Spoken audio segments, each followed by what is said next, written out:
తెలంగాణలో మరోసారి పాదయాత్ర సెంటిమెంట్ మొదలవనుందా? అధికారంలోకి వచ్చేందుకు బీఆర్ఎస్ వర్కింగ్ ప్రెసిడెంట్ కేటీఆర్ ముందున్న టార్గెట్ పాదయాత్రేనా? అందుకే పబ్లిక్ వెంట నడిచి పార్టీని అధికారంలోకి తెచ్చేందుకు రెడీ అవుతున్నారా? గతంలో పాదయాత్రలు చేసిన నేతలంతా సక్సెస్ కావడంతో కేటీఆర్ ఈ సాహసానికి పూనుకుంటున్నారా? ఈ దెబ్బతో సీఎంగా తనకు లైన్ క్లియర్ చేసుకుంటున్నారా? Let's watch.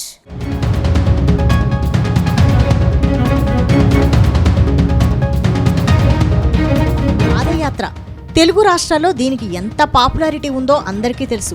గతంలో పాదయాత్ర చేసిన నేతలంతా సక్సెస్ అయ్యారు. ప్రజా సమస్యలు తెలుసుకునేందుకు లీడర్లకు పాదయాత్ర ఎంతగానో ఉపయోగపడింది. వారికి ఊహించని పదవులను తీసుకొచ్చింది. కొందరైతే ఏకంగా ముఖ్యమంత్రులే అయ్యారు. వీరిలో మాజీ సీఎం వైఎస్ రాజశేఖర రెడ్డి గురించి ప్రత్యేకంగా చెప్పాలి. ఉమ్మడి రాష్ట్రంలో కాంగ్రెస్ పార్టీని అధికారంలోకి తీసుకొచ్చేందుకు ఆయన చేవెళ్ల నుంచి పాదయాత్ర మొదలు పెట్టగా శ్రీకాకుళం జిల్లా ఇచ్చాపురం వరకు సాగింది.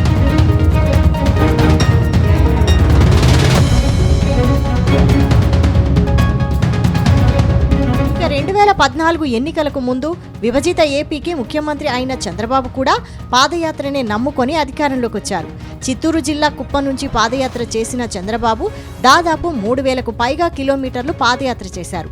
65 ఏళ్ల వయసులోనూ చంద్రబాబు పాదయాత్ర విరామం లేకుండా సాగింది. ఆయన తర్వాత అదే సెంటిమెంట్ను ఫాలో అయిన వైఎస్ జగన్ కూడా ముఖ్యమంత్రి పీఠం అందుకున్నారు. 2024 ఎన్నికలకు ముందు కూడా నారా లోకేష్ పాదయాత్ర చేసి మంత్రి అయ్యారు. ఇప్పుడు ఇదే సెంటిమెంట్ను కంటిన్యూ చేసేందుకు కేటీఆర్ కూడా రెడీ అవుతున్నట్టు తెలుస్తోంది.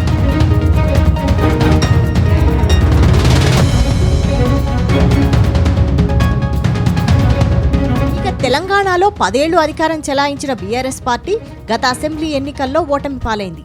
దాంతో గులాబీ పార్టీని తిరిగి అధికారంలోకి తీసుకొచ్చేందుకు కేటీఆర్ ప్లాన్ చేస్తున్నారు.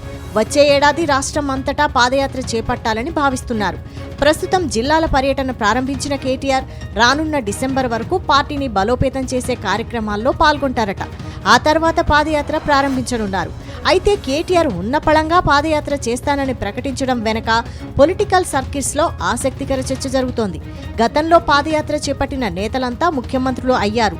అందుకే తనకు రూట్ క్లియర్ చేసుకునేందుకే పాదయాత్రకు రెడీ అవుతున్నట్టు తెలుస్తోంది.